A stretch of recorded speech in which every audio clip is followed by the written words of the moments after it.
बात कर रहे थे इंडिया पाकिस्तान और चाइना के कंपैरिजन के बारे में। तो कुछ बातें हमने नोट की थी, मैं हल्का सा तुम्हें रिवाइज करवा देता हूँ। और मैंने आपको बताया था कि 1980 जो है ये वो ईयर है जहाँ तक क्या है तीनों देशों में जो ग्रोथ है वो बराबर रही थी, कोई डिफरेंस नहीं था। और मैंने कहा था कि इंडिया और पाकिस्तान ने अपनाई थी मिक्स्ड इकनॉमी और चाइना ने अपनाई थी सोशलिस्ट इकनॉमी या सोशलिज्म। क्योंकि वहाँ गवर्नमेंट ने अपना जो कंट्रोल है वो एक्सरसाइज कर दिया था। जो पहला हमारा जो जो आपका जब चाइना रिपब्लिक बना 1949 के अंदर और वन पार्टी रूल वहाँ आया, तो उसके बाद जो वहाँ क्रिटिकल सेक्टर्स थे, जो वहाँ लैंड था, एंटरप्राइजेस थे, सब वो गवर्नमेंट कंट्रोल में आ गए।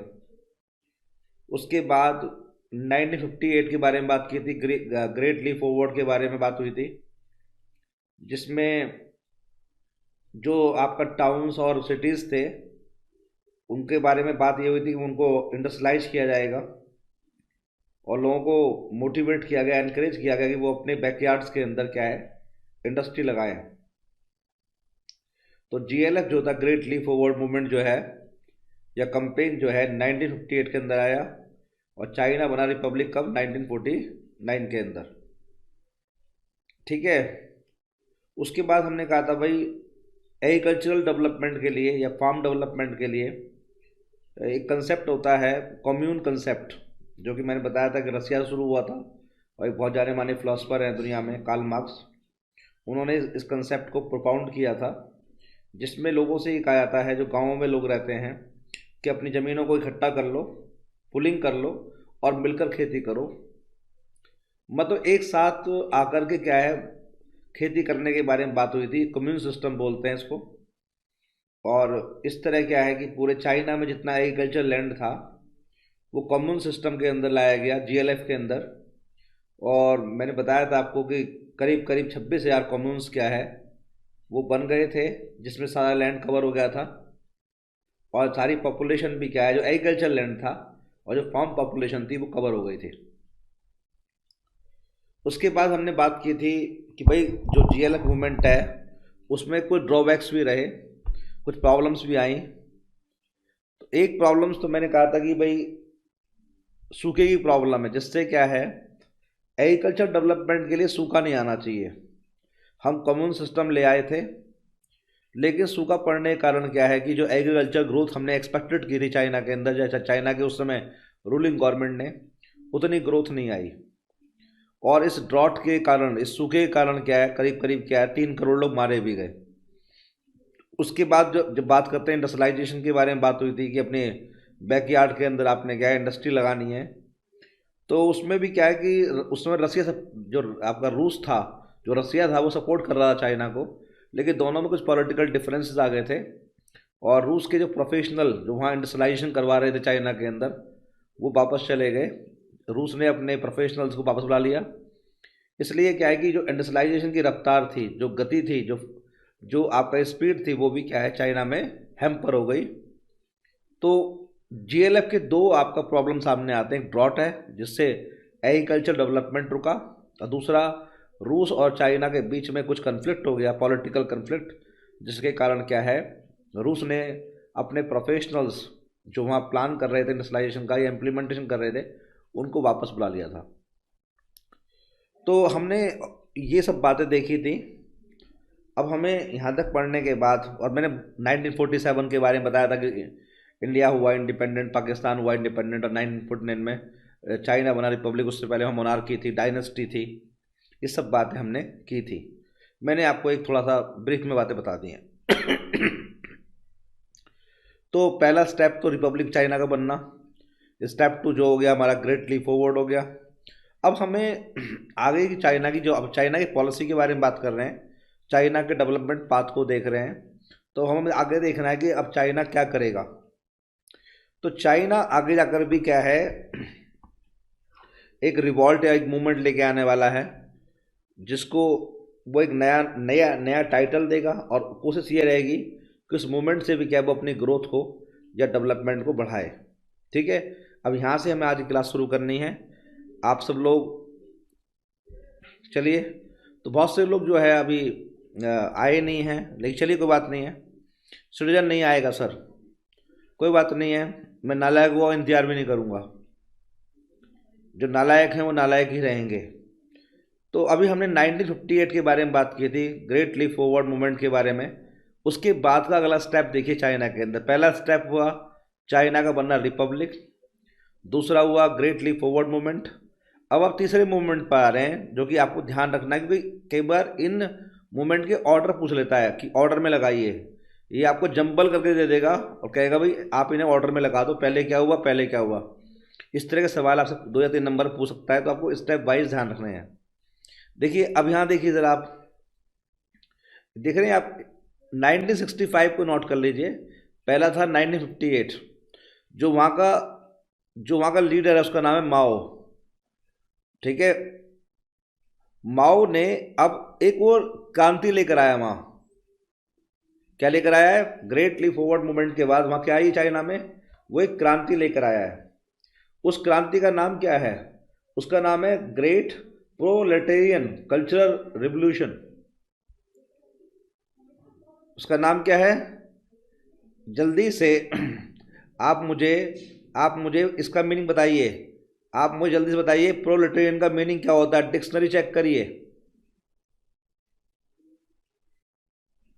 ठीक है, तो अगर हम बात करेंगे इंसेप्शन ईयर के बारे में, 1912 के बारे में या कोई बात नहीं होगी, क्योंकि हम केवल इकोनॉमिक्स पढ़ रहे हैं इस समय। ठीक है, 1949, 1958, 1965 और रिफॉर्म्स कब स्टार्ट हुए वो ईयर ध्यान रखना आपने। आपके लिए कौन कौन सी ईयर इंपॉर्टेंट है? आपके लिए ये ईयर इंपॉर्टेंट है, चाइना का बनना रिपब्लिक। आपके लिए ये ईयर इंपॉर्टेंट है, ग्रेट लीप फॉरवर्ड मूवमेंट आया। आपके लिए 1965 इंपॉर्टेंट है, जहाँ क्या लेकर आया हो? प्रोलेटेरियन कल्चरल रिवॉल्यूशन आया, जिसका टाइम पीरियड है 66 से 76 तक, 10 साल। और उसके बाद ध्यान रखिए 1978 जब चाइना में रिफॉर्म्स स्टार्ट हुए। ये सारी डेट आपके लिए इंपॉर्टेंट हैं। 49 में बनना रिपब्लिक, 58 में जीएलएफ, उसके बाद प्रोलेटेरियन कल्चरल रिवॉल्यूशन।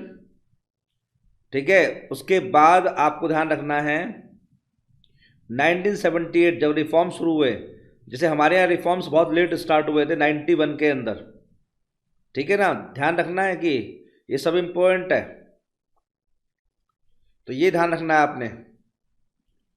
तो 1912 तो अलग पीरियड है, उसके बारे में यहाँ इकोनॉमिक्स ने कोई बात नहीं करनी है। ना ही जो चाइना में डायनेस्टी थी उसके बारे में कोई सिलेबस नहीं है आपका कोर्स में।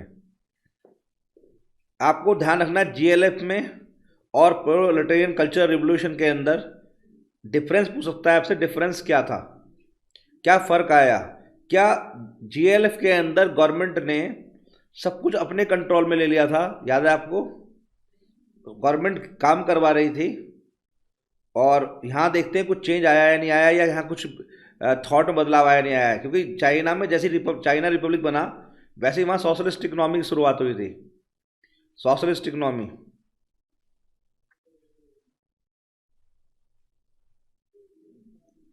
हाँ, तो यहाँ से शुरू कर सकते हो ना। अब जो इम्प्लीमेंटेशन है वो 1966 से हुआ है, लेकिन माओ ने इंट्रोड्यूस कब किया है इसको?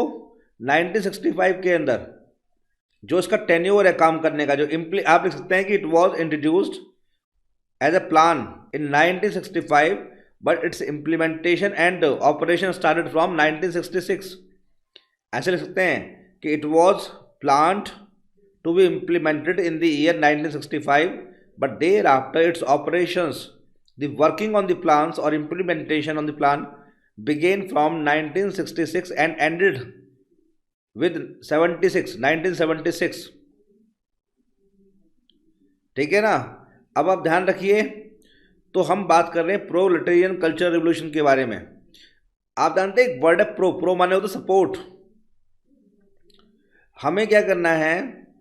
देखिए यहाँ पर क्या है कि जो लोग शहरों में, अब इसका मतलब क्या था, इस रेवोल्यूशन का मतलब क्या था कि जो लोग शहरों में रहते हैं और जिनके पास अच्छी एजुकेशन है, जिनके पास अच्छी एजुकेशन है वो क्या करें आपका, जैसे हमारे देश में भी कहा जाता है गाँवों में लोग जाएं काम करने के लिए, छोटे टाउन में जाएं। तो अब क्या होता है, जो एजुकेटेड लोग हैं, क्वालिफाइड लोग हैं, प्रोफेशनल्स हैं, जो शहरों में रहते हैं, यूनिवर्सिटी, बड़ी बड़ी यूनिवर्सिटी में पढ़ते हैं, तो चाइना ने कहा भाई हमें अपने देश को आगे बढ़ाना है। और जो हमारे पास अनस्किल्ड लोग हैं, कम स्किल्ड लोग हैं, लेस स्किल्ड हैं, अनस्किल्ड हैं, सेमी स्किल्ड हैं, हमें उनको भी क्या करना है, इस्तेमाल करना है इंडस्ट्री के लिए। तो उसमें हमने इस रिवोल्यूशन क्या करा कि हमने जो लोग समझदार लोग हैं, इंटेलिजेंट लोग हैं, क्वालिफाइड लोग हैं, जिनके पास अच्छी एजुकेशन, टेक्निकल है, वोकेशनल है, प्रोफेशनल एजुकेशन है, हमने क्या करा कि इस रिवोल्यूशन के अंदर, इसका नाम है प्रोलेटेरियन कल्चर रिवोल्यूशन,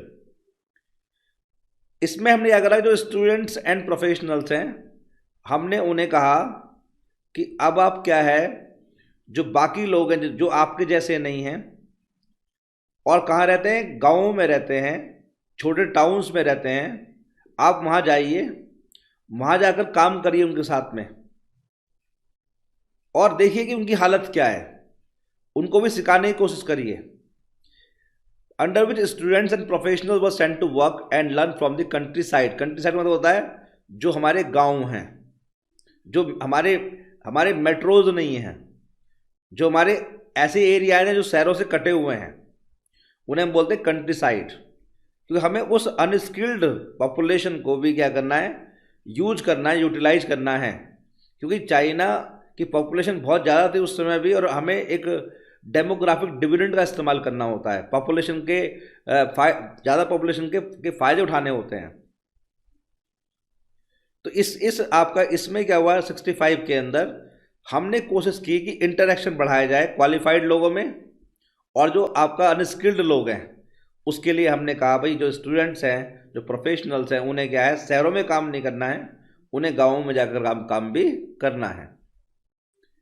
ठीक है, तो हम उन लोगों को बढ़ाने के लिए, उन लोगों का स्टेटस ऊंचा करने के लिए ये आपका माओ जो है इस तरह की रिवोल्यूशन लेकर आया उस समय, जिसमें स्टूडेंट्स को और प्रोफेशनल को काम करने के लिए कहा गया, और वहाँ जाकर लोगों से सीखने के लिए, उनको देखने के लिए, उनको बताने के लिए, समझाने के लिए, ये ज़्यादा एक्सप्लेन नहीं कर रखा आपके यहाँ, ये कहा गया ताकि उन लोगों को आप सिखा सकें और उन कंडीशन से आप भी लर्न कर सकें कि उनके हिसाब से टेक्नोलॉजी कैसी होनी चाहिए, उनको समझाया कैसे जा सकता है, उनके अपने एक लिटरेसी लेवल के हिसाब से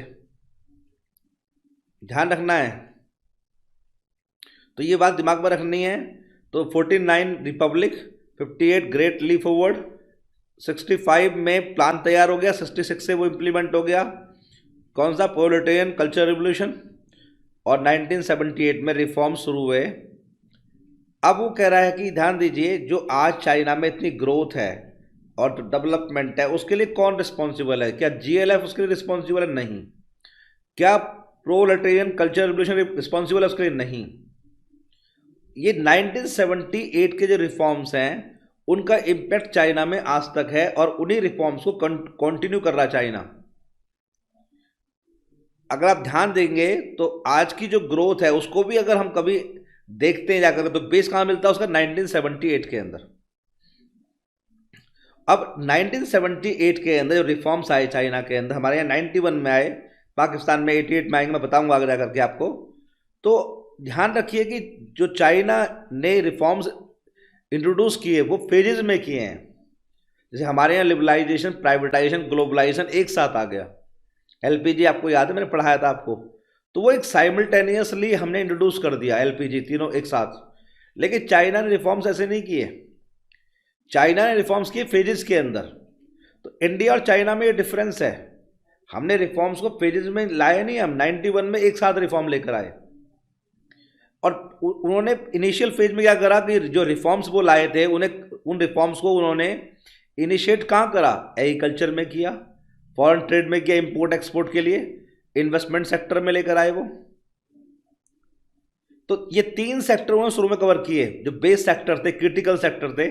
एग्रीकल्चर, यहाँ से फूड ग्रेन मिलता है, फॉरेन ट्रेड, यहाँ से फॉरेन एक्सचेंज कमाओ और दुनिया में अपना इम्पैक्ट छोड़ो, और ये कि हमें अपने देश के लोगों के लिए रेलवे चाहिए, अच्छे रोड चाहिए, ठीक है, इंफ्रास्ट्रक्चर सेक्टर से बोलते हैं, इन्वेस्टमेंट सेक्टर, तो इन 3 सेक्टर को प्रायोरिटी दी, एग्रीकल्चर को, फॉरेन ट्रेड को और इन्वेस्टमेंट सेक्टर्स को पहले फेज के अंदर। अब एग्रीकल्चर में हम पहले पढ़ भी चुके हैं ग्रेट लीप फॉरवर्ड के अंदर, ठीक है। अब ये बताते हैं उसके बारे में। तो अब ध्यान दीजिए जरा, अभी मैं बता रहा हूँ उसके बारे में आ रहे हैं अभी, क्योंकि थोड़ा प्राइवेटाइजेशन करना है हमें इंसेंटिव लाना है। जो जीएलएफ है या आपका प्रोलेटेरियन कल्चरल रिवोल्यूशन थी, उसमें इंसेंटिव नहीं था। तो सोशलिस्ट प्योर सोशलिज्म को इस्तेमाल करना गलत होता है, क्योंकि वहाँ सब चीज़ें क्या होती हैं, गवर्नमेंट की होती है, गवर्नमेंट कंट्रोल में होती हैं। रिफॉर्म्स के अंदर हमने पुण्य क्या करा कि थोड़ा हमने प्राइवेट सेक्टर के एलिमेंट को इस्तेमाल किया। हमने पब्लिक सेक्टर जो गवर्नमेंट कंपनीज थी और जो प्राइवेट सेक्टर में कुछ हम काम शुरू करवा रहे थे, हमने कहा भाई चलिए ऐसा करते हैं, कुछ कंपटीशन लाते हैं। तो ग्रोथ के एलिमेंट को बढ़ाने के लिए, रेट को बढ़ाने के लिए हमने कुछ प्राइवेट सेक्टर के एलिमेंट को इस्तेमाल करना शुरू किया 1978 के रिफॉर्म्स के अंदर। ये डिफरेंस है, क्योंकि उन दोनों के अंदर हमने गवर्नमेंट कंट्रोल को एक्सरसाइज किया प्योरली। अब हम लिबर्टी देंगे, कुछ ऑपरेशंस, कुछ एंटरप्रेन्योर्स, कुछ एंटरप्राइज हम लेकर आएंगे प्राइवेट सेक्टर के अंदर भी, जो compete करेंगे गवर्नमेंट कंपनीज से। तो ये बोलते हैं ड्यूल पॉलिसी, इसको मिक्स्ड इकोनॉमी नहीं चाइना बोलता, क्योंकि बड़े स्तर पर क्या है, हमने प्राइवेट सेक्टर को अलाउ नहीं किया चाइना के अंदर। अभी हम बात करेंगे, और तेरे सवाल का जवाब मैंने दे दिया है अभी। अब हम अभी बात कर रहे थे कि कम्यून सिस्टम यहाँ पे होता है। कम्यून सिस्टम के अंदर क्या होता था, पहले तो लैंड को पुलिंग करते थे, जोड़ते थे। लेकिन अब जब हम रिफॉर्म्स लेकर आए तो हमने फिर ये कर दिया कि भाई, हमने कहा भाई जिसका जो प्लॉट है ना, उस पर क्या है वो खुद खेती करे। मान लो हमने अपने पूरे कम्यून को, पूरी ज़मीन को जो इकट्ठी हो गई थी, याद है ना, क्योंकि रिपब्लिक बनने के बाद हम जब जीएलएफ लेकर आए थे तो हमने क्या करा, लोगों से कहा भाई कलेक्टिवली एग्रीकल्चर करो, इकट्ठे होकर के। तो इसका मतलब कुछ कोऑर्डिनेशन, कोऑपरेशन की प्रॉब्लम थी, कास्ट डिवाइड भी था उसमें आपका बहुत सारे डिफरेंसेस क्रिएट हो गए। बड़ा जो लैंडलॉर्ड था, जिसके पास बड़ी ज़मीन थी, और क्योंकि खाना भी, अब मैं तुम्हें थोड़ा सा और बताता हूँ लेवल पे। कम्युन सिस्टम में क्या होता था, जो पैदा करते हैं खाना भी इकट्ठा बनेगा, लोग खाना भी इकट्ठा खाएंगे। तो चाइना के अंदर भी क्या है, हिंदुस्तान की तरह एक टाइम तक कास्ट रीजन था। अब तो वहाँ हम बात करते हैं, जितना भी रिलीजन है वो तो मानते ही नहीं है। बौद्ध धर्म है या आपका जो, वो मानते हैं कि ईश्वर होता ही नहीं है। तो इसलिए क्या है कि बहुत सारी प्रॉब्लम आई उसके अंदर, इंसेंटिवाइज नहीं हो पाया वो सिस्टम। बड़े किसान को और छोटे किसान को मिक्स करने से वो इंसेंटिवाइज नहीं हुआ उस समय के हिसाब से। बहुत बैकवर्ड सिस्टम चाइना में भी था इंडिया की तरह। तो उन्होंने क्या करा कि जो कम्यून सिस्टम था उसमें बना दिए प्लॉट, और प्लॉट दे दिए इंडिविजुअल को। लेकिन प्लॉट दिए इस्तेमाल करने के लिए, मालिक किसी को नहीं बनाया। अभी भी सोशलिज्म ही है। लेकिन ये कहा भाई हम चाहते हैं देखना कि कौन ज़्यादा खेती करता है, उसको रिवॉर्ड देंगे, इंसेंटिव देंगे। कि पहले तो मिलकर खेती कर रहे थे, तो इंसेंटिव की जगह नहीं थी। अब 1978 के रिफॉर्म्स में हम चाहते हैं इकोनॉमी में लाना चाहते हैं इंसेंटिव, कंपटीशन लाना चाहते हैं। तो जब कलेक्टिवली खेती होगी तो किसी इंसान ने कितना कंट्रीब्यूट किया ये समझना बड़ा मुश्किल होता है। लेकिन दो इंसान अगर अलग अलग खेती कर रहे हो तो उनकी क्रॉप की क्वांटिटी देख कर पता चल जाएगा कि ये ज़्यादा काबिल है, ये कम काबिल है, इसकी प्रोडक्टिविटी ज़्यादा है, इस लैंड की, इस प्लॉट की या इस किसान की प्रोडक्टिविटी ज़्यादा है और इसकी कम है।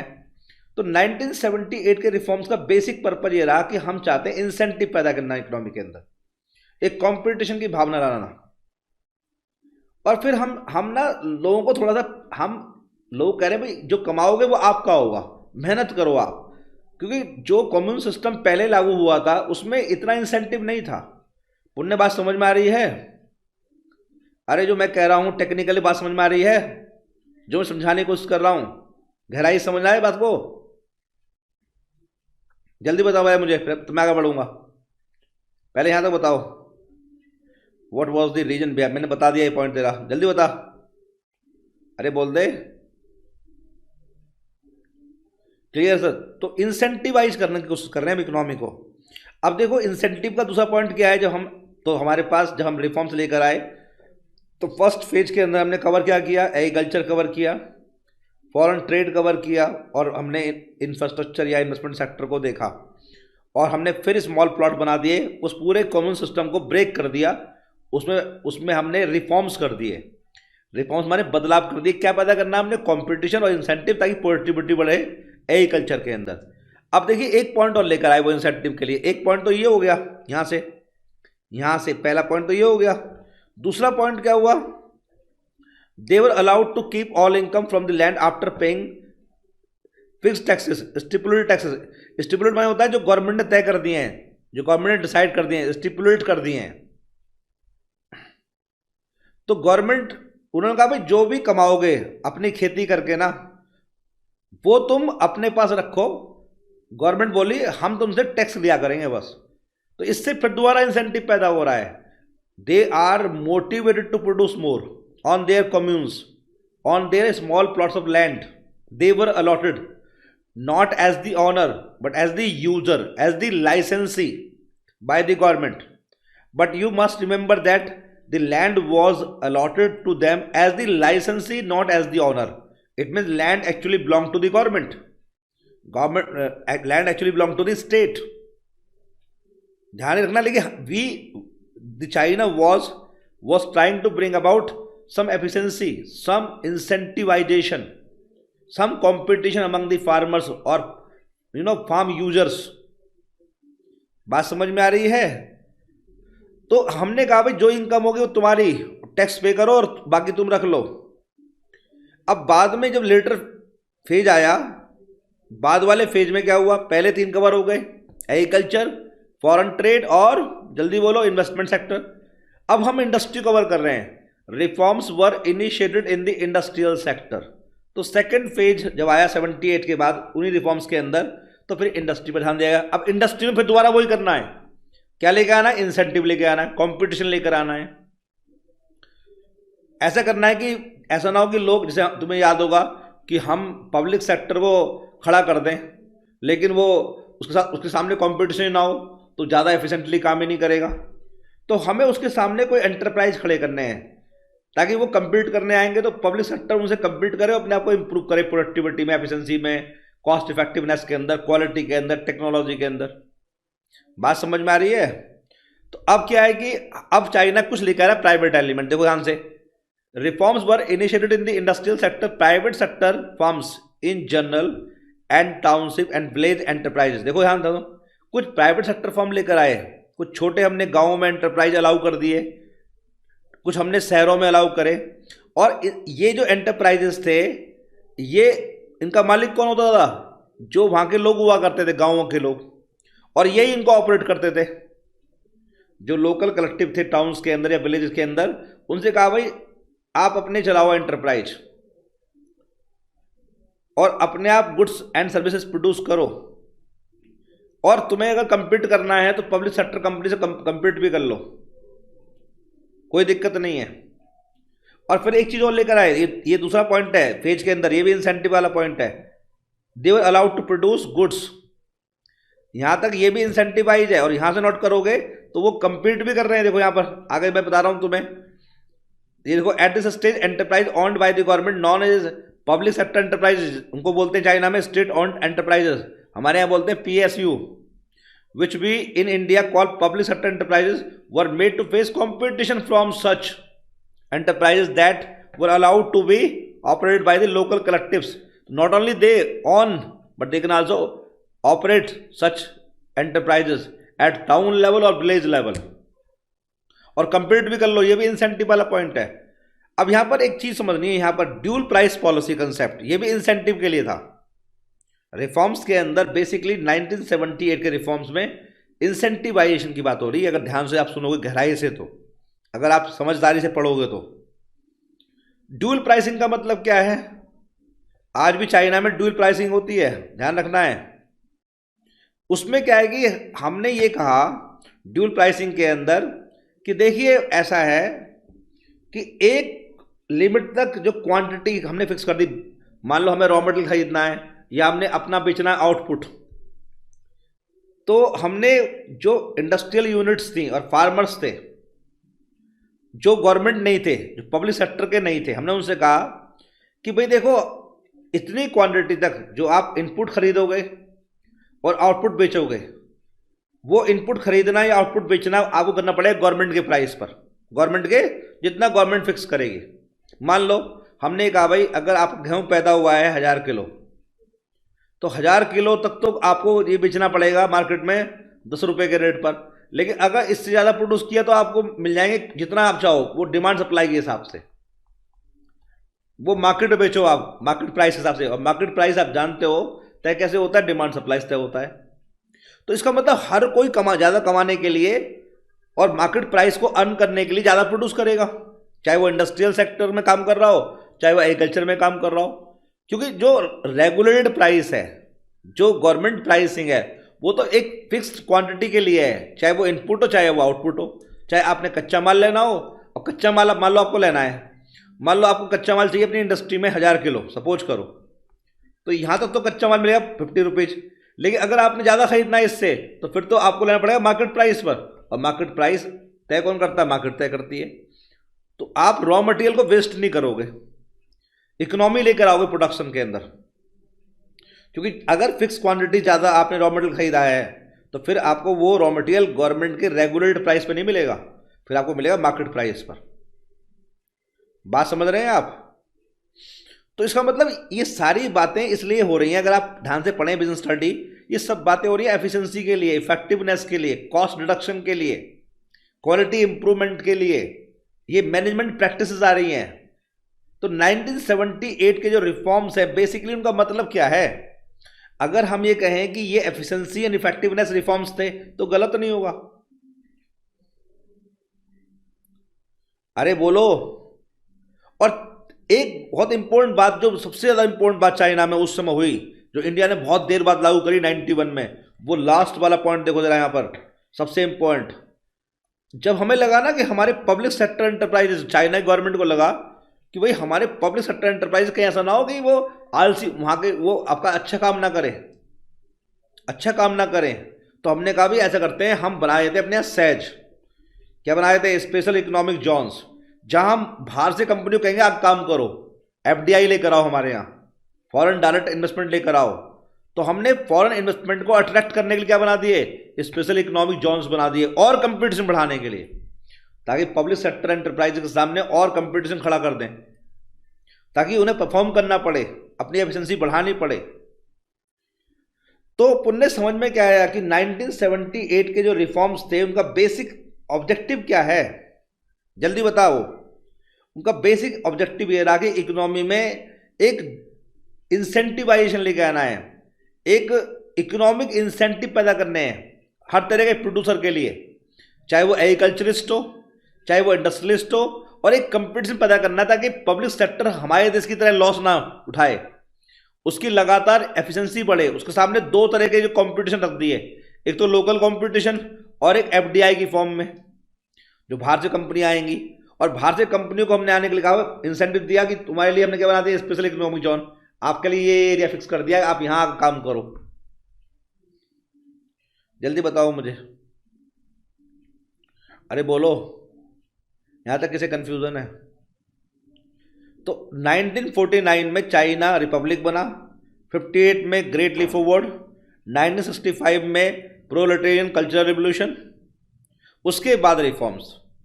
जल्दी बताओ किसे क्लियर नहीं है? बिल्कुल कंसेप्ट समझ में किसको नहीं आया? चलिए, वेरी गुड, सबसे लायक बच्चा है पुण्य। और कौन है ग्रुप में इस समय?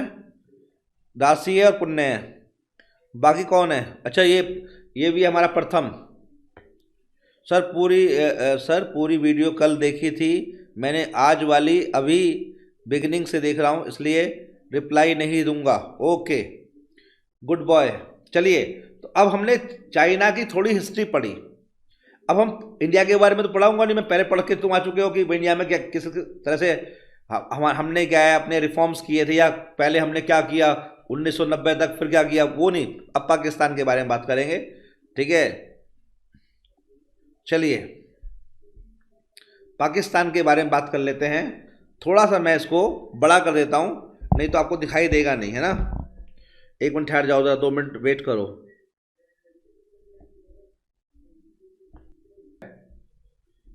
ठीक है, दिखाई दे रहा सबको? चलो, तो अब आते हैं हम, तो पुण्य करा। हाँ, पाकिस्तान हमारा पड़ोसी देश है और हमारा ही हिस्सा था कभी। शुरुआत में मैंने कहा कि भाई 1947 में हम भी इंडिपेंडेंट हुए और वो भी इंडिपेंडेंट हुए। उन्होंने भी मिक्स्ड इकोनॉमी का मॉडल अपनाया, हमारा भी मिक्स्ड इकोनॉमी का मॉडल था। मिक्स्ड इकोनॉमी के मॉडल के बारे में हम खूब बात कर चुके हैं सेकंड टॉपिक के अंदर, कि वहाँ पब्लिक सेक्टर और प्राइवेट सेक्टर दोनों मिलकर काम करते हैं, को एग्जिस्ट करते हैं। मैं इसको दोबारा रिपीट नहीं कर रहा हूँ, तुम्हें बता रहा हूँ दोबारा से। हाँ, वो अलग बात है कि शुरुआत में दोनों कंट्रीज के अंदर पब्लिक सेक्टर का बड़ा रोल रहा और प्राइवेट सेक्टर का रोल कम रहा। उसके बहुत सारे रीजन थे, पॉवर्टी, अनएम्प्लॉयमेंट, बैकवर्डनेस, इस तरह की हमारे यहाँ प्रॉब्लम थी। तो उसके लिए पैसा पब्लिक सेक्टर नहीं लगाया, क्योंकि प्राइवेट सेक्टर क्या है, इस तरह के प्रोजेक्ट में पैसा लगाता नहीं जो पब्लिक वेलफेयर के लिए होते हैं, या जहाँ कम प्रॉफिट होता है, या लॉन्ग जस्टेशन प्रोजेक्ट होते हैं। ये हम बात कर चुके हैं। अब हम थोड़ा सा बात कर लेते हैं आगे जा करके कि भाई पाकिस्तान, मैंने कहा था 1980 तक देखा जाए तो चाइना, पाकिस्तान और इंडिया सेम फुटिंग पर थे, ये हमें ध्यान रखना है। उसके बाद ही कहानी बदली है। तो एक बात जरा समझिए कि जब हम आगे बढ़ते हैं तो पाकिस्तान जो है आज अगर दुनिया में देखा जाए तो बहुत बैकवर्ड नेशन है। उसके पीछे बहुत सारे रीजन मैं तुम्हें लास्ट में बताऊंगा, लेकिन उसने भी बहुत सारे चेंजेस किए हैं अपने अंदर। जैसे चाइना में चेंजेस आए हैं, पाकिस्तान ने भी, और पाकिस्तान ने चेंजेस हमें कॉपी करके किए हैं। कुछ कुछ चेंजेस उसके ऐसे हैं जो हमारे कॉपी के हैं। हमारे पहले हमारे यहाँ हो रहे थे, फिर वो कॉपी कर लेते थे। जैसे अब तुम्हें याद होगा, मैंने जब पढ़ाया था सेकंड टॉपिक, तो मैंने कहा था कि हमने टैरिफ बैरियर और नॉन टैरिफ बैरियर के थ्रू इंपोर्ट को रोकने की कोशिश की थी 1991 से पहले। जब हम बात कर रहे थे 1950 से लेकर के 1990 तक क्या हुआ, तो उसमें हमने सब्स्टिट्यूशन करने की कोशिश की थी कि हम जो चीज़ें बाहर से मंगवा रहे हैं वो ना मंगवाएं। तो हमने एक तो टैरिफ बैरियर लगा दिया था, इंपोर्ट टैक्स बढ़ा दिया था। दूसरा हमने क्या, क्वांटिटी फिक्स कर दी थी, इंपोर्ट लाइसेंस रख दिए थे नॉन टैरिफ बैरियर्स के अंदर, ताकि हमारी डोमेस्टिक इंडस्ट्री क्या मिल जाए, प्रोटेक्शन मिल जाए। ऐसा कुछ ध्यान है? तो पाकिस्तान ने भी ऐसा कुछ किया है। तो देखिए ज़रा यहाँ पे 1950 के अंत तक और 1960 के अंत तक अगर हम उसकी इकोनॉमी की हिस्ट्री पढ़ते हैं तो उसने बहुत सारे, देखो यहाँ वर्ड है रेगुलेटेड, मतलब अपनी इकोनॉमी को रेगुलेट करने की कोशिश की, लिबरल करने की कोशिश नहीं की। मतलब अगर लिबरल करते हैं तो हम रोक लगाते नहीं हैं। तो 1950 और 1960, मतलब 1950 से लेकर के 1960 तक क्या हुआ, पाकिस्तान ने अपनी इकोनॉमी को रेगुलेट करने की कोशिश की। और यहां देख रहे हो क्या लिखा हुआ है, रेगुलेटेड पॉलिसी फ्रेमवर्क बनाए हैं उसने। काय के लिए बनाए? Basically import substitution based industrialisation, कि जो माल हम बाहर से मंगा रहे हैं वो हमारे यहाँ बनना चाहिए। मतलब वो चाहता है कि जो माल उनके यहाँ बाहर से इंपोर्ट हो रहा है वो पाकिस्तान के अंदर इंडस्ट्री लगे और फिर पाकिस्तान खुद बनाए। इसलिए क्या लेकर आए वो, टैरिफ बैरियर लेकर आए। देखो यहाँ पे the policy combined tariff protection for manufacturing of consumer goods, कि जो हमारे यहाँ जो पाकिस्तान के अंदर कंज्यूमर गुड्स की इंडस्ट्री थी उसको कंपटीशन फेस ना करना पड़े, या पाकिस्तान के लोग कंज्यूमर गुड्स वही खरीदें जो पाकिस्तान में बन रहा है। इसके लिए जो बाहर से इंपोर्ट हो रहा था कंज्यूमर गुड्स पाकिस्तान के अंदर, उसके लिए वो ले आया टैरिफ बैरियर, टैक्स की बैरियर, इंपोर्ट टैक्स बढ़ा दिए। उसके अलावा क्या साथ में क्या ले गए, इंपोर्ट कंट्रोल्स। इंपोर्ट कंट्रोल्स पता है ना, non tariff barriers and licences, की क्वांटिटी फिक्स कर दी और लाइसेंस, आपको अगर कंज्यूमर गुड्स का इंपोर्ट करना है तो लाइसेंस लो। तो जो हमने अडॉप्ट किया था वही पाकिस्तान ने किया, कोई डिफरेंस नहीं है। जो पाकिस्तान शुरू से ही हमारी इकोनॉमिक पॉलिसी कॉपी करता आ रहा है। हाँ, एक बड़ा चेंज उसके अंदर जो आया वो अब बताऊंगा मैं, कैपिटल गुड्स की इंडस्ट्री को लेकर के, वो अलग बताएंगे। लेकिन अगर देखोगे कि 1950 से लेकर के 60 तक जो रेगुलेट पॉलिसी फ्रेमवर्क है वो हमारे वाला ही है बिल्कुल। उसने भी अपनी डोमेस्टिक कंज्यूमर गुड्स की इंडस्ट्री को प्रोटेक्ट करने की कोशिश की है। बाद में वो कैपिटल गुड्स को पहुंचेगा, वो अलग बताएंगे। और वही तरीका है बिल्कुल टैरिफ बैरियर्स का और नॉन टैरिफ बैरियर्स का, वो सेम तरीका जो हम पढ़कर आए हैं। और सेल्फ रिलायंस नाम की चीज़ दुनिया में अब होती नहीं है, कोई किताबों में पढ़ते हैं, सेल्फ रिलायंस नाम की कोई चीज़ दुनिया में नहीं है। जब ग्लोबलाइजेशन आ गया है तो सेल्फ रिलायंस का ना तो शुरू में कोई मतलब था। अगर हम देखें दुनिया कभी भी, कोई भी कंट्री कभी सेल्फ रिलायंट रही ही नहीं है कभी भी दुनिया में। कोई भी कंट्री, अगर हम पुराने कहानियाँ ही पढ़ते हैं हिंदुस्तान की, तो लोग ट्रेड करने आया करते थे चाइना से इंडिया में, इंडिया के लोग सऊदी अरब, घोड़े बिकते थे। तो सेल्फ रिलायंस नाम की कोई चीज़ रही नहीं दुनिया में। ये किताबों में पढ़ने के लिए अच्छा है।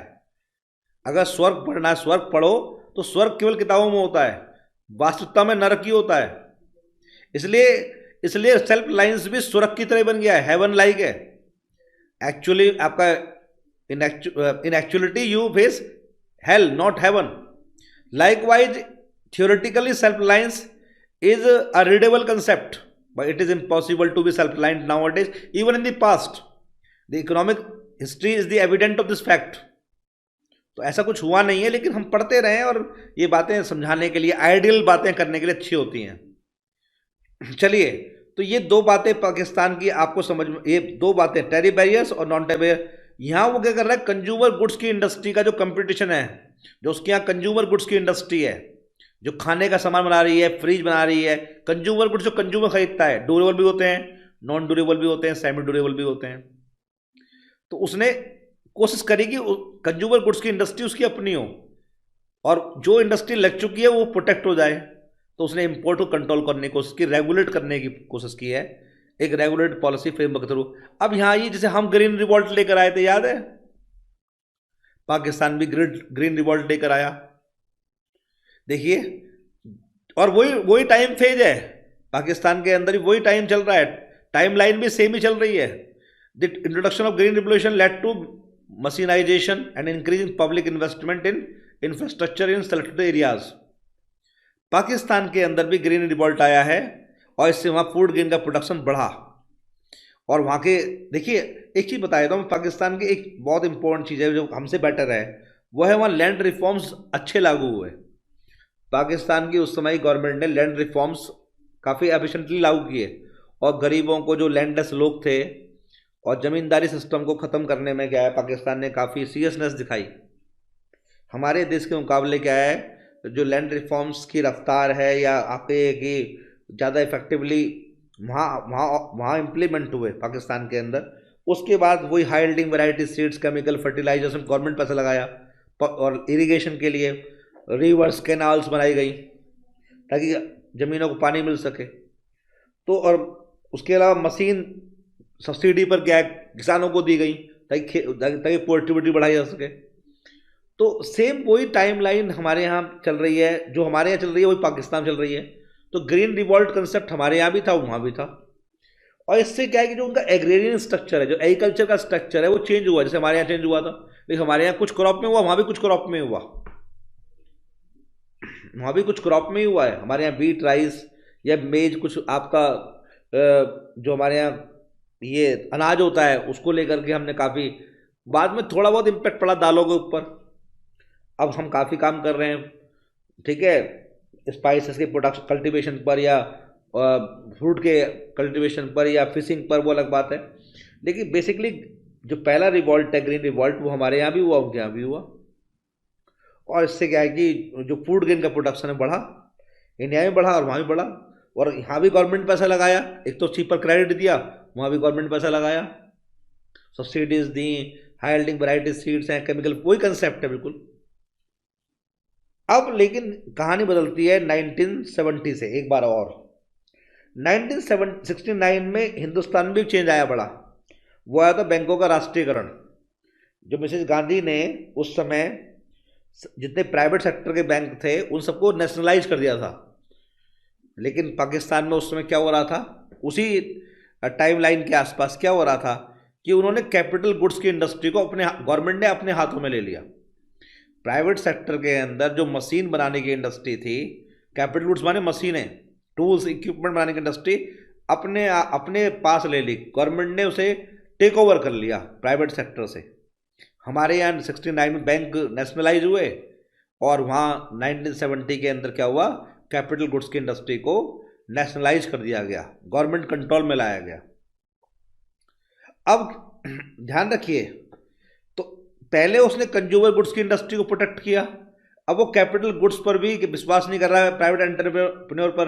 वो कह रहा है कि सरकार बनाएगी, सरकार देखेगी इन इंडस्ट्रीज को। मतलब उसे लगा कि वहाँ का जो प्राइवेट एंटरप्रेन्योर है उसके पास इतनी ज़्यादा इंटेलिजेंस नहीं है, क्वालिटी नहीं है कि वो कैपिटल गुड्स पर अच्छा काम कर रहा था, या ज़्यादा अच्छी क्वालिटी कैपिटल गुड्स प्रोड्यूस हो रहे थे, या बड़ी क्वांटिटी प्रोड्यूस हो रहे थे। तो उसे यकीन नहीं आया और 1970 में ये सारा काम वहाँ की गवर्नमेंट ने अपने हाथों में लिया। आज भी बहुत सारी कैपिटल गुड्स की इंडस्ट्री जो है पाकिस्तान आर्मी के पास है, पाक फौज के पास में है। अब हमें देखना है कि पॉलिसी ओरिएंटेशन चेंज कैसे हुआ। 70 में हमने ऐसा कर लिया।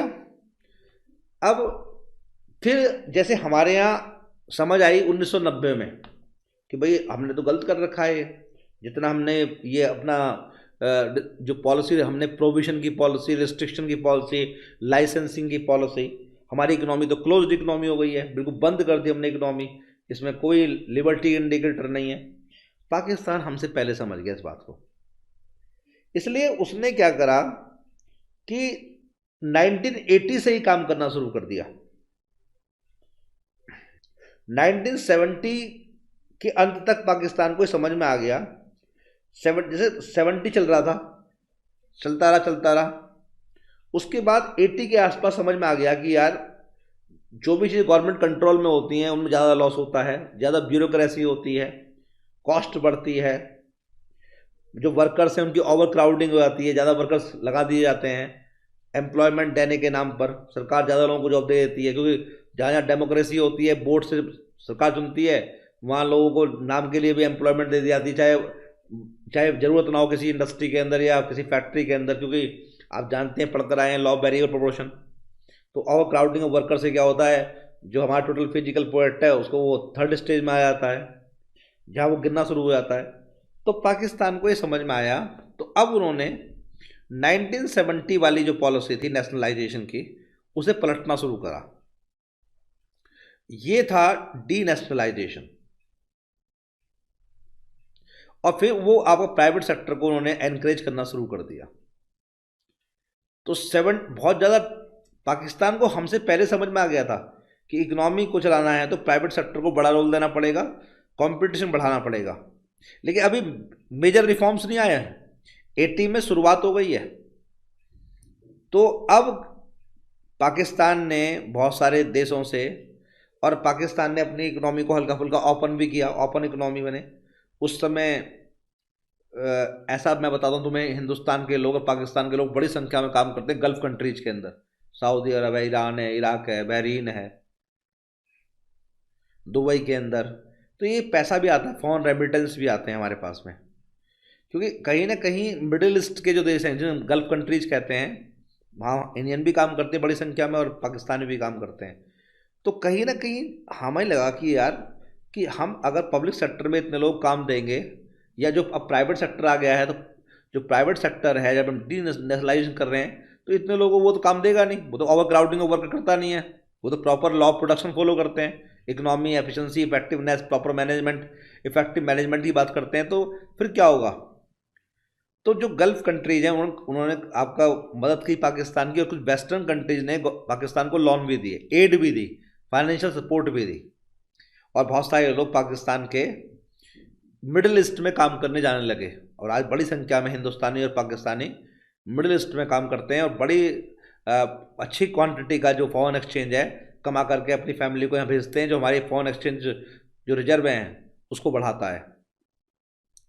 तो 1980 के बाद पाकिस्तान में चेंज आने लगे, और उसको समझ में आने लगा कि जो ये जो पॉलिसी ऑफ रिस्ट्रिक्शन है, ये पॉलिसी ऑफ जो कंट्रोल है, ये ठीक नहीं है। लेकिन रिफॉर्म्स मेजर कब आए, देखिए यहाँ पे जरा, तो प्राइवेट सेक्टर को उसने इंसेंटिव देना शुरू कर दिया, लेकिन मेजर रिफॉर्म्स पकड़िए जरा आप देखिए। मैंने पहले बताया था आपको 1988 के अंदर मेजर रिफॉर्म्स आए, चाइना से 10 साल बाद, और हमारे से 10 साल पहले, आप मान लीजिए हमारे से 3 साल पहले। वहाँ पर कितना था, वहाँ था 1978, हमारे यहाँ कितना 91 है, और यहाँ 1988 है, 1988 चेक कर लीजिए, और मुझे जवाब दो चैट में, मैं चैट देख रहा हूँ।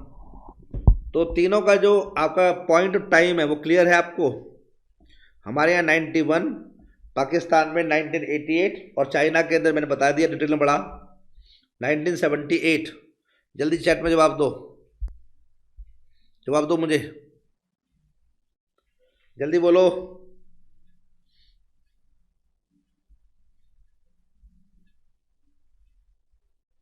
अरे बोलो, कोई बोल ही नहीं रहा, क्या बात हो गई? एक मिनट, अरे बोल दो भाई, क्या है चैट में? लाइव चैट, पुण्य गर्ग क्लियर है सर। भाई अब इस जो मैं पूछ रहा हूँ उसका जवाब तो दो। ठीक है, लास्ट जवाब है 23/11 पर, चलिए ठीक है।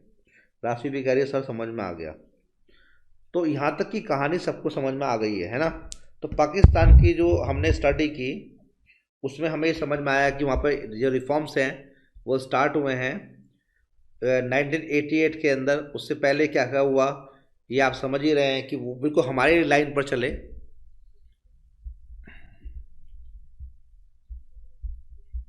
ठीक है,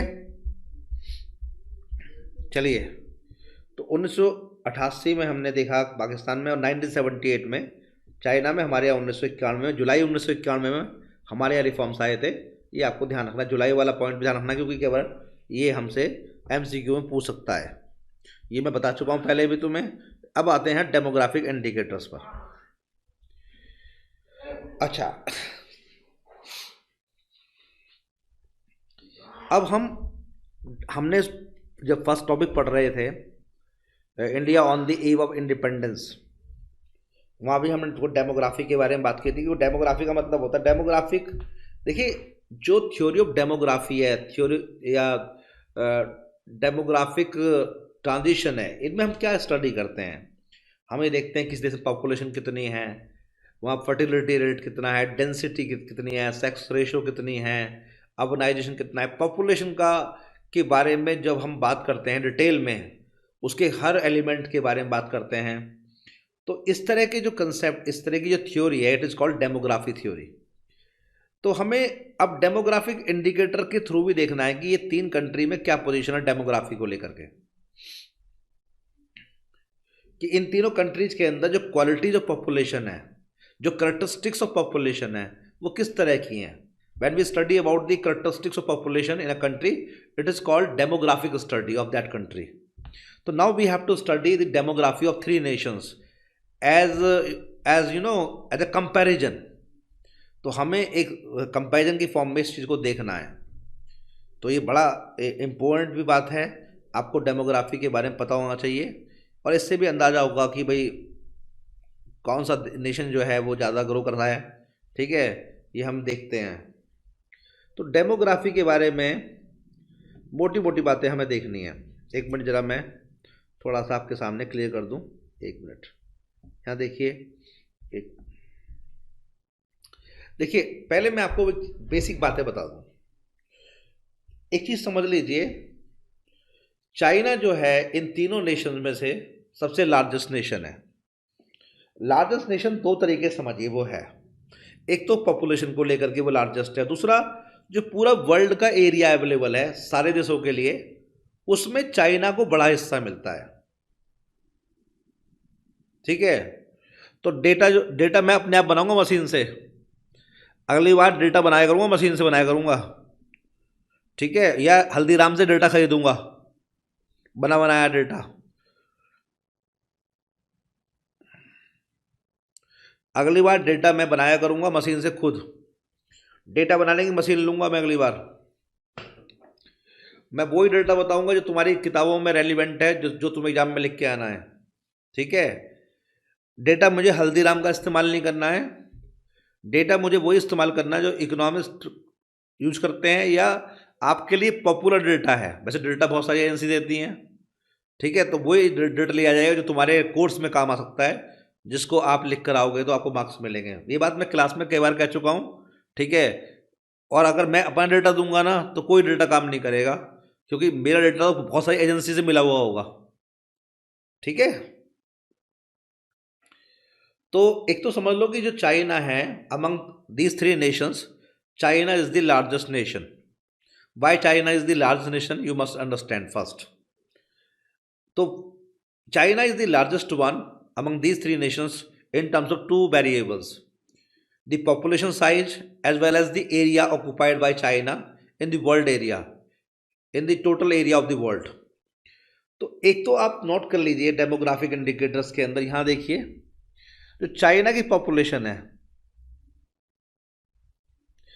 ये मिलियंस के अंदर है, अगर ऐसे आप चेंज करेंगे बिलियंस के अंदर तो ये हो जाएगी 137.1। मतलब आप ऐसा समझिए कि 137 करोड़ की आबादी चाइना की है 2015। ये वैसे ये जो आप देख रहे हैं, ये जो हमारे पास स्टडी है या टेबल है, ये 2016 में पब्लिश हुई है, लेकिन इसमें जो आपका हमारे पास डेटा है वो 2015 का है। तो 137 करोड़ की आबादी चाइना की है। तो आप देख रहे हैं इन तीनों में, अगर आप देखिए इंडिया में 131 करोड़, आप राउंड अप करके बोलिए समझने के लिए, और यहाँ पे कितनी है, करीब करीब 19 करोड़। पाकिस्तान के अंदर जो आबादी है बहुत कम है, ठीक है ना। तो अगर आप देखेंगे कि एक तो चाइना की पॉपुलेशन ज़्यादा है इंडिया और पाकिस्तान के मुकाबले, पाकिस्तान से तो बहुत कई गुना ज़्यादा है, और इंडिया के मुकाबले भी क्या है 6-7 करोड़ का डिफरेंस चल रहा है, ठीक है। एक तो लार्जेस्ट कंट्री चाइना इसलिए है। दूसरा, अगर हम देखें जो वर्ल्ड में एरिया अवेलेबल है सारे देशों के लिए, उसमें चाइना का जो हिस्सा है वो है आपका 6.3%। बहुत सी किताबों में 7% लिखा जाता है, बहुत सी में 6.5%, ठीक है। लेकिन जो एग्जैक्ट एरिया पब्लिश होता है चाइना की अपनी गवर्नमेंट के थ्रू वो है 6.3%। कितना है?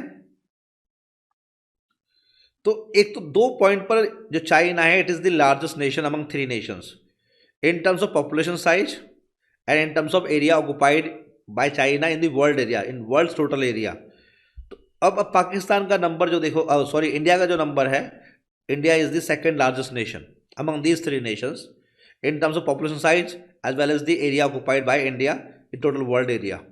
तो हमारे पास जो वर्ल्ड एरिया का 2% हिस्सा है और हमारी पॉपुलेशन क्या है 131 करोड़ है, ठीक है। 131 करोड़ आप बोल सकते हैं, आप 131 करोड़ ध्यान रखिए समझने के लिए, 0.1 तो वैसे भी आपको ध्यान रह जाएगा। तो करीब करीब आप देख रहे हैं, क्योंकि राउंड अप करके बोलिए आप, ठीक है। अब पाकिस्तान की हालत देखिए आप, हमारी पॉपुलेशन के मुकाबले उसकी पॉपुलेशन कम है और उसके पास पूरे वर्ल्ड एरिया का कितना हिस्सा है 0.5% है, 0.5% है। अगर देखा जाए तो इंडिया के एरिया का 1/4 है ये, और यहाँ का देखा जाए तो ये करीब बनेगा कितना 1/12 बनेगा, 1/12, ठीक है। ये एरिया पाकिस्तान के पास है। तो मेरे ख्याल से तो अगर हम इस चीज़ को समझने की कोशिश करें डेमोग्राफी के हिसाब से तो पाकिस्तान फेवरेबल पोजीशन में हो सकता है, लेकिन ऐसा है नहीं। अगर मैं गहराई समझाऊं, देखिए अगर मैं मोटी मोटी चीज़ लूँ ज़रा कि फेवरेबल चीज़ें कैसे समझते हैं हम टेक्निकल लैंग्वेज में, अगर हमारे पास 2% एरिया है तो हमारी पॉपुलेशन कितनी है। अब पाकिस्तान फेवरेबल है या नहीं है वो समझिए, पाकिस्तान की डेमोग्राफी हम कैसे बोलें फेवरेबल या अनफेवरेबल। अगर हमारे पास 2% एरिया है तो हमारी पॉपुलेशन कितनी है 2% एरिया है तो पॉपुलेशन है 131 करोड़। अगर हमारी पॉपुलेशन 0.5 होती परसेंट, 2% है, सॉरी हमारे पास एरिया 2% तो हमारी पॉपुलेशन कितनी है 131 करोड़। अगर हमारे पास वर्ल्ड का 0.5% एरिया होता तो हमारी पॉपुलेशन कितनी होनी चाहिए थी, ऐसे निकालो 1/2। तो कितना हो जाएगा बताना जरा मुझे, ठीक है, जरा बोलना कितना हो जाएगा। 131 का आप निकालिए 1/4 निकालिए, तो 32 करोड़ के आसपास हमारी पॉपुलेशन होती अगर देखा जाए तो। कितना 32 करोड़ के आसपास। अगर इस रेशो को हम अपने यहाँ इस्तेमाल करें, हमारे पास 2% वर्ल्ड एरिया है तो हमारी पॉपुलेशन है 131 करोड़। अगर हमारे पास पाकिस्तान जितना एरिया होता तो एक सिंपल अर्थमेटिक कैलकुलेशन कहती है कि हमारी पॉपुलेशन 32 करोड़ होती, लेकिन पाकिस्तान की पॉपुलेशन बहुत कम है, 18 करोड़ है, 19 करोड़ कह लीजिए समझने के हिसाब से। तो इसका मतलब अगर पॉपुलेशन साइज में देखा जाए तो फेवरेबल पोजीशन है, क्योंकि हम पढ़कर आए हैं कि जितनी ज़्यादा पॉपुलेशन होती है उतना नुकसान होता है। तो पॉपुलेशन, इसका मतलब अगर एक प्रोपोर्शनल स्टडी की जाए तो पाकिस्तान में पॉपुलेशन चेक है, पॉपुलेशन कंट्रोल है। इंडिया में अगर देखा जाए तो ये पॉपुलेशन इस लैंड एरिया के हिसाब से 32 करोड़ पहुंचनी चाहिए थी।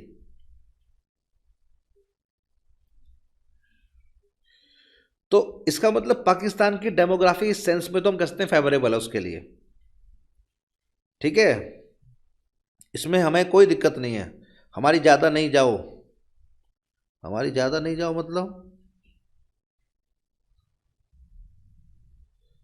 ठीक है। तो अब ध्यान दीजिए, तो इसका मतलब पाकिस्तान इस सेंस में फेवरेबल पोजीशन में है, जहाँ तक उसके पॉपुलेशन साइज का लेवल है। इस कंपैरिजन में पाकिस्तान के पास हमारे मुकाबले क्या एज हो सकती है। अच्छा, एक बेसिक पॉइंट दुनिया में कहा जाता है कि जो हर छठा इंसान है इस दुनिया में, या तो वो आपका इंडियन होगा या चाइनीज होगा आज के ज़माने में। भाई आप देख लो कि दोनों की पॉपुलेशन आसपास ही है, ज़्यादा अंतर तो है नहीं। तो अब ये नहीं कल स्कूल जाकर छठे इंसान छू के कह लो कि भाई तू चाइनीज है, ऐसा मत करना। ये समझाने का तरीका है नालायको। कभी जाकर के छठे इंसान को छू लो और तुम्हारी टीचर छठी इंसान हो और कह दो कि तुम्हारा नाम चिंगपुंग है, ये समझाने का तरीका है। Out of every 6 persons living in this world, one is an Indian and another Chinese, ठीक है। तो ये ध्यान रखना है, ये बोलने के लिए है, समझने के लिए, क्या पता फिल इन द ब्लैंक में आ जाए ये। पाकिस्तान की पॉपुलेशन बहुत स्मॉल पॉपुलेशन है, और ये क्या है चाइना का करीब करीब क्या है, रफली बता रहा हूँ, ठीक है, 1/10 तो नहीं है, ठीक है, लेकिन आप कह सकते हैं कि इसके आसपास है, ठीक है। कोई कंफ्यूजन है आपको इस चीज़ को लेकर के? 1/10 यहाँ पर ठीक नहीं है लिखना, लेकिन आपको सिलेबस में ऐसा मेंशन करा गया, तो वो जो टीचर होते हैं वो कुछ आपका रिजिड टाइप के होते हैं। तो आप ध्यान रखना, 1/10 कितनी हो जाएगी आप सभी जानते हैं, 180 करोड़ हो जाती है, ठीक है। लेकिन चलिए, अबाउट 1/10 है ये। तो ये बात समझ में आई है, यहाँ तक कहानी क्लियर है। डेंसिटी माने होता है कि पर स्क्वायर किलोमीटर कितने लोग रहते हैं, डेंसिटी की क्या पोजीशन है। देखिए डेंसिटी के मामले में, क्योंकि आप जानते हैं कि हमारी पॉपुलेशन का जो रेट बढ़ने का है वो सबसे सबसे ऐसा नहीं है कि वो हम उसको कंट्रोल नहीं कर पा रहे हैं, लेकिन ये जो हमने रेट लिया है ये हमारे पास वर्ल्ड स्टैट्स का रेट है, क्योंकि ये 1.2% उन्होंने ये मिस इंटरप्रेट किया हुआ है। एक्चुअल में हमारा रेट 1.52% के आसपास है, लेकिन हम यही पढ़ते हैं समझने के लिए। तो हमारा जो जो पॉपुलेशन का जो ग्रोथ रेट है पर एनम, जो हमारा एनुअल ग्रोथ रेट है, एनुअल समझना, एनुअल, वो है 1.2%। अगर मैं हिंदुस्तान की आबादी 100 करोड़ मान लूँ समझने के लिए, तो 1,20,00,000 लोग हर साल पैदा होते हैं हिंदुस्तान के अंदर। ज़्यादा ही पैदा होते होंगे, कारण क्या है, आबादी इस समय 131 करोड़ है। तो हमारा जो एनुअल पॉपुलेशन ग्रोथ है वो है 1,20,00,000, 1.2% है पर एनम। और ये कंपाउंड होता है, ग्रोथ रेट जो होता है, अभी तुम्हें कम पढ़ाया जा रहा है, ये कंपाउंड होता है। चाइना में वन चाइल्ड पॉलिसी नॉर्म आपको याद होगा लागू रहा, तो उन्होंने अपने पॉपुलेशन साइज को बहुत, पॉपुलेशन का जो ग्रोथ है काफ़ी कंट्रोल किया। और अब मजबूरी में उनको लगने लगा कि भाई अगर हम वन चाइल्ड पॉलिसी नॉर्म को फॉलो करते रहे तो कुछ समय के बाद हमारे यहाँ बूढ़े लोग ज़्यादा हो जाएंगे और हमारे यहाँ जो जवान लोग कम होंगे। तो उन्होंने अपना वन चाइल्ड जो नॉर्म है वो 2 चाइल्ड पॉलिसी में चेंज कर दिया है, क्योंकि अब उनको डर लगने लगा था कि कहीं ऐसा ना हो कि हमारे यहाँ बूढ़े लोगों की आबादी ज़्यादा हो जाए, जैसे अमेरिका के अंदर है। क्योंकि जो हमारे अमेरिका की पॉपुलेशन है, हमारी पॉपुलेशन का 1/3 या 1/4 के आसपास है, और वहाँ बूढ़े लोग ज़्यादा हैं, क्योंकि हमारे देश की आबादी का 60% जवान आबादी है, यंग पॉपुलेशन है। तो अब उनको डर लगने लगा कि जो एल्डरली लोग हैं उनकी संख्या बढ़ जाएगी। तो उन्होंने क्या करा कि वन चाइल्ड जो नॉर्म था उसको चेंज करके वो 2 चाइल्ड पर चले गए, क्योंकि अब उनको आबादी बढ़ाने की ज़रूरत है। क्योंकि बूढ़ी आबादी जो है वो रिटायर होती जाएगी, वो प्रोडक्शन में कंट्रीब्यूट नहीं करेगी, जैसे जीडीपी की जो ग्रोथ रेट है कम हो सकती है, इसलिए वो 2 चाइल्ड पॉलिसी नॉर्म पर चले गए। चाइना में 0.5% 2015 के हिसाब से, आने वाले टाइम में जब हम पढ़ेंगे इसके बारे में देखेंगे तो ये रेट बढ़ चुका होगा, क्योंकि इम्पैक्ट इसका अभी ख़त्म हो जाएगा टू चाइल्ड पॉलिसी आने के बाद। पाकिस्तान में ये रेट जो है वो 2.1% पर एनम है। तो आप देख रहे हैं कि चाइना के मुकाबले हिंदुस्तान का जो पॉपुलेशन ग्रोथ रेट है वो काफ़ी ज़्यादा, डबल से भी ज़्यादा, आपका मतलब दुगना हो गया। वहाँ अगर 1 करोड़ हमारे यहाँ पैदा होते हैं, 1 करोड़ 20 लाख लोग, तो वहाँ पैदा होते हैं कितने, 50 लाख लोग। तो हमारे यहाँ डबल से ज़्यादा लोग पैदा होते हैं समझने के हिसाब से। और आबादी का बर्डन जो है, हमारी ज़मीन, हमारे पास पूरे वर्ल्ड एरिया में ज़मीन भी कम है। तो जो हमारे पास जो फिक्स लैंड साइज है 2% का, उस पर लगातार आबादी बढ़ रही है। इसलिए एक प्रॉब्लम आएगी आपका, जब आबादी बढ़ेगी तो आबादी को हमें जॉब भी देनी पड़ेगी, उनके लिए मकान बनाने पड़ेंगे, इंडस्ट्री लगानी पड़ेगी। तो बड़ी प्रॉब्लम आ सकती है हमारे यहाँ। पॉपुलेशन का प्रेशर बढ़ने से बहुत सारे हमारे यहाँ इम्बैलेंसेस क्रिएट होंगे। तो ये भी हमारे लिए समस्या है कि चाइना के पास तो अच्छा एरिया है, तो वो अपनी आबादी को सही तरीके से इंडस्ट्री में काम दे सकता है, एग्रीकल्चर में एंगेज कर सकता है, ठीक है ना। उसके पास लैंड नाम का रिसोर्स ज़्यादा है, तो वो इतनी आबादी को क्या है, एब्जॉर्ब कर लेगा। उसकी जो एब्जॉर्बिंग कैपेसिटी है, वहाँ के जो एनवायरनमेंट की, लैंड भी एनवायरनमेंट का हिस्सा होता है, तो इंडिया के मुकाबले ज़्यादा है। इस पॉइंट को ध्यान रखिए। अभी हम पढ़ कर आए एनवायरनमेंट के बारे में, उसका पॉइंट समझ लीजिए, टेक्निकल पॉइंट है ये। पाकिस्तान इसमें काफ़ी वनरेबल पोजीशन के अंदर है। एनुअल ग्रोथ ऑफ पॉपुलेशन को लेकर के 2.1%, बहुत कम एरिया है, बहुत सारी प्रॉब्लम आएंगी और आ भी रही हैं पाकिस्तान के अंदर।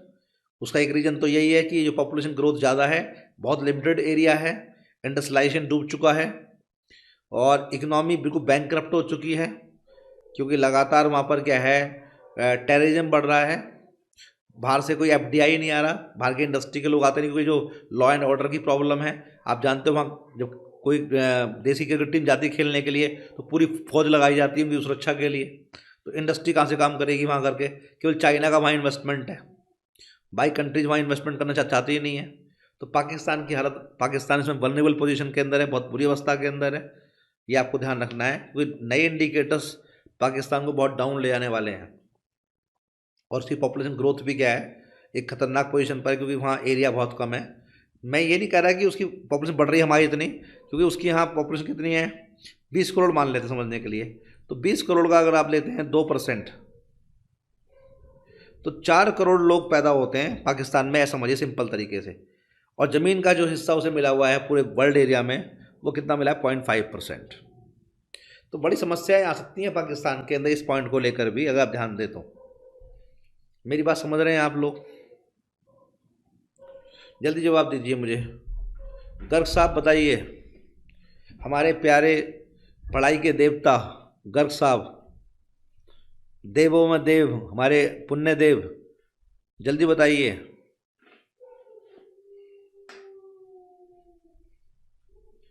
क्योंकि आज हमारे जो सृजन देव है वो तो आए नहीं है, तो जवाब पुण्य देव से ही लेंगे हम। चलिए, तो हमारे पुण्य देव का जवाब आ गया है। अब हम डेंसिटी के बारे में बात कर लेते हैं। डेंसिटी अब आपको समझ में आसानी से आएगी। उसका जो कंसेप्ट है, देखिए, डेंसिटी का मतलब होता है कि जो पर स्क्वायर किलोमीटर कितने लोग रहते हैं। तो अगर आप डेंसिटी के डेटा को ध्यान से देख रहे हो, तो इंडिया के अंदर डेंसिटी सबसे ज़्यादा है चाइना और पाकिस्तान के मुकाबले। हर किलोमीटर में 441 लोग रहते हैं। चाइना में देखो एरिया भी ज़्यादा है, पूरे वर्ल्ड एरिया का बहुत बड़ा हिस्सा चाइना के पास में है हमारे मुकाबले, और वहाँ डेंसिटी भी कम है। तो इसका मतलब है कि चाइना नेचुरली हमारे से अच्छा हो सकता है एनवायरनमेंट के पॉइंट ऑफ व्यू से। वहाँ इतने एनवायरमेंटल क्राइसिस नहीं आएंगे, या सस्टेनेबल डेवलपमेंट की अपॉर्चुनिटी ज़्यादा है चाइना के अंदर इंडिया के मुकाबले, क्योंकि अभी डेंसिटी कम है पर स्क्वायर किलोमीटर। तो सस्टेनेबल डेवलपमेंट या नेचुरल रिसोर्स का इतना एक्सप्लॉयटेशन नहीं हो रहा होगा जितना इंडिया में हो रहा होगा। अगर इस चीज़ को हम चीज़ों को अगर हम रिसर्च करें इस बात के ऊपर, तो ये रिजल्ट आएगा हमारे पास में। आप समझ रहे हैं? तो 441 जो है डेंसिटी काफ़ी ज़्यादा है, और हमारे पास वर्ल्ड का एरिया भी कम है और हमारी पॉपुलेशन भी तेज़ बढ़ रही है। चाइना के मुकाबले तो हमारे जो एनवायरनमेंट की जो एब्जॉर्प्टिव कैपेसिटी है उसका पूरा इस्तेमाल हो जाएगा, और सस्टेनेबल डेवलपमेंट हमारे लिए बड़ी दिक्कत हो जाएगी। और पाकिस्तान के अंदर देखा जाए तो ये करीब करीब ये है आपका 245 पर स्क्वायर किलोमीटर। तो डेंसिटी को लेकर के पाकिस्तान में भी प्रॉब्लम है, क्योंकि उसके पास तो बहुत कम एरिया है। क्योंकि अगर हमारे पास 2% है तो हम 441 पर हैं, और अगर मान लो 2% पाकिस्तान पर होता तो बड़ी समस्या आ जाती। क्योंकि ये जो आपका डेंसिटी है, पॉपुलेशन ग्रोथ भी वहाँ ज़्यादा है, तो काफ़ी ज़्यादा हो जाती है। तो कहीं ना कहीं डेंसिटी को लेकर के इंडिया और पाकिस्तान में काफ़ी क्राइसिस आने वाले हैं। और इसलिए हिंदुस्तान तो इसमें वन चाइल्ड पॉलिसी लॉ पर काम कर रहा है। पॉपुलेशन कंट्रोल एक्ट के बारे में बात चलनी शुरू हो गई है हमारे देश के अंदर।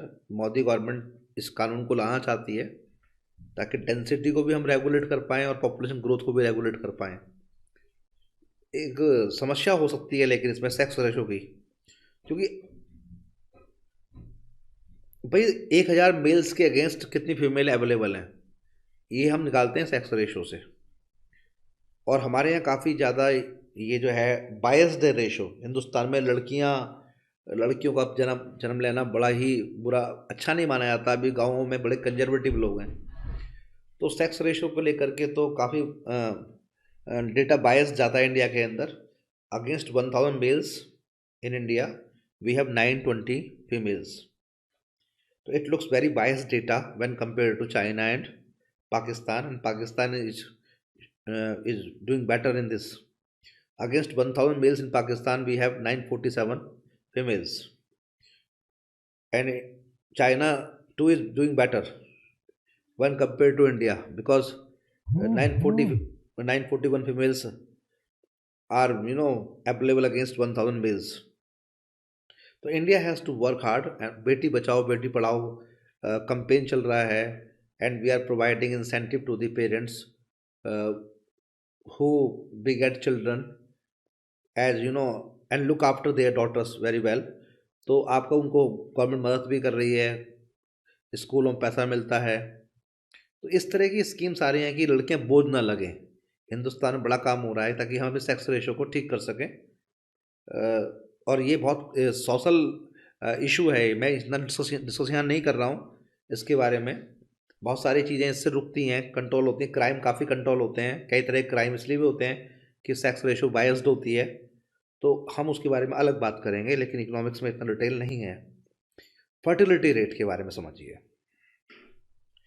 फर्टिलिटी रेट पाकिस्तान में काफ़ी ज़्यादा है, आप देख ही रहे हैं। और वैसे भी इस्लामिक कंट्रीज में नॉर्मली देखा जाता है कि फर्टिलिटी रेट ज़्यादा होता है। और वैसे भी आप देख रहे हैं कि जो annual growth rate of population है वो भी अपने आप में इंडिकेट कर रहा है कि फर्टिलिटी रेट वहाँ ज़्यादा होगा। 2.1 है वहाँ पर जो ग्रोथ पॉपुलेशन है पर एनम। तो फर्टिलिटी रेट ऑब्वियसली ज़्यादा होना चाहिए। अगर ये कम होता तो हम मानते हैं कि डेटा फेक है, डेटा झूठा है। पहले बात समझने वाली ये है कि फर्टिलिटी रेट होता क्या है। इंडिया में ये है आपका 2.3, चाइना 1.6 और पाकिस्तान में 3.7। ये एवरेज होते हैं। तो आप ध्यान से देखिए, स्क्रीन पर मैंने फर्टिलिटी रेट के बारे में आपको बताया हुआ है। देखिए ज़रा, आप मुझे बताइए कि आप क्या पढ़ पा रहे हैं वहाँ से। क्या आप सब लोग पढ़ पा रहे हैं फर्टिलिटी रेट के बारे में? When we talk about fertility rate, we mean the number of live births in a woman over a specific length of time. भाई एक औरत कब तक बच्चों को पैदा करने की क्षमता रखती है, तो हमें देखना होता है। ये जो रेट निकालना होता है, ये निकालना होता है 15 साल से लेकर के 44 साल तक की एज के लिए। क्योंकि जो मेडिकल साइंस है वो ये मानती है कि जो एज ऑफ पुबर्टी है, जो फीमेल की एज ऑफ पुबर्टी है, बच्चे पैदा करने की उम्र जो है वो 15 साल से शुरू हो जाती है, जो बोलते हैं पुबर्टी की एज। तो 15 साल से लेकर 44 साल तक की जो एज वाली फीमेल्स हैं, उनको लेकर के फर्टिलिटी रेट निकाला जाता है कि हर साल 1,000 जो आपका वुमेन हैं जिनकी एज 15 साल से लेकर के 44 साल तक है, वो कितने बच्चों को जन्म देती हैं। तो fertility rate is expressed as the number of births per 1,000 women aged 15 to 45 in a calendar year समझते जनवरी लेकर दिसंबर तक। तो इस रेट को निकालने का बेस ये लगाया जाता है, पाकिस्तान में फर्टिलिटी रेट ज़्यादा इसलिए है कि वहाँ पे एनुअल ग्रोथ ऑफ पॉपुलेशन ज़्यादा है। तो हिंदुस्तान के अंदर चाइना ने काफ़ी कंट्रोल किया, आप समझ जाइए कि क्योंकि वो उसने अपनी पॉपुलेशन की जो ग्रोथ रेट है वो भी कंट्रोल की है, तो फर्टिलिटी रेट भी ऑब्वियसली कंट्रोल हो जाएगा, क्योंकि आपस में एक लिंकेज होता है इन दोनों के अंदर। हिंदुस्तान में 2.3 है, चाइना में 1.6 है, और पाकिस्तान के अंदर 3.7 है। अर्बनाइजेशन के बारे में भी पुण्य ने मुझसे क्लास में कहा था, इसके पूछा गया था इससे वाइवा के अंदर। हमारी आबादी कितना बड़ा हिस्सा शहरों में रहता है, हमने कितना अर्बनाइजेशन कर लिया, कितनी आबादी को हम शहरों में ले आए हैं। तो कई बार पढ़ाते हुए लेक्चर देते हुए मैं कहता हूँ कि हमारे देश की बड़ी आबादी तो गाँव में रहती है, और आज भी ये कहा जाता है कि 70% जो लोग हैं वो गाँव में ही रहते हैं हिंदुस्तान के अंदर। तो वो देख लीजिए अर्बनाइजेशन का डेटा वो रिफ्लेक्ट भी कर रहा है। इंडिया में देख लीजिए अर्बनाइजेशन कितना है, 33% है। चाइना में अर्बनाइजेशन बहुत ज़्यादा है, गाँव की आबादी काफ़ी बड़ी संख्या में माइग्रेट कर गई है शहरों में, 56% है, और पाकिस्तान में 39%। तो हिंदुस्तान की करीब करीब 1/3 आबादी ही अर्बनाइज्ड है, जबकि चाइना की आधी आबादी अर्बनाइज हो चुकी है, और पाकिस्तान में भी 1/3 के आसपास ही आबादी क्या है, अर्बनाइज्ड है। माइनर डिफरेंस के साथ इंडिया पाकिस्तान बराबर से ही हैं, लेकिन सवाल ये है कि हमारे यहाँ काफ़ी बड़ी संख्या में लोग माइग्रेट करते हैं, पाकिस्तान में आबादी बहुत कम है। तो संख्या में देखा जाए, नंबर्स में देखा जाए, तो वहाँ अर्बनाइजेशन में जो नंबर इन्वॉल्व है इंडिया के मुकाबले काफ़ी कम होगा, क्योंकि हमारी आबादी 100 करोड़ से ऊपर है, वहाँ आबादी 18 करोड़ है। तो काफ़ी बड़ी नंबर में माइग्रेशन हुआ है इंडिया के अंदर शहरों में। तो 33, 56 और 39%, इंडिया में 33, चाइना में 56 और पाकिस्तान के 39%। आप ध्यान रखेंगे। वन चाइल्ड पॉलिसी नॉर्म को चाइना बदल रहा है, क्योंकि और 2 चाइल्ड नॉर्म ले भी आया है वो, क्योंकि वहाँ पर बूढ़े लोगों की संख्या बढ़ने लगी थी और एक थ्रेट आ गया था इंडस्ट्री को, प्रोडक्टिविटी को। और इस तरह क्या है कि लेबर शॉर्टेज पैदा हो जाती है, और वहाँ जो कंपनियाँ आ रही हैं काम करने के लिए उनको लेबर चाहिए, तो डेवलपमेंट इम्पैक्ट हो जाएगा चाइना का, इसलिए उन्होंने वन चाइल्ड पॉलिसी नॉर्म से बाहर आ गए हों और 2 चाइल्ड पॉलिसी नॉर्म पर काम कर रहे हैं वो, और उन्होंने लागू कर दिया है इसको। ये बातें सब आपको समझ में आई हैं? जिनको समझ में नहीं आई वो मुझसे दोबारा पूछिए। चलिए जल्दी पूछिए।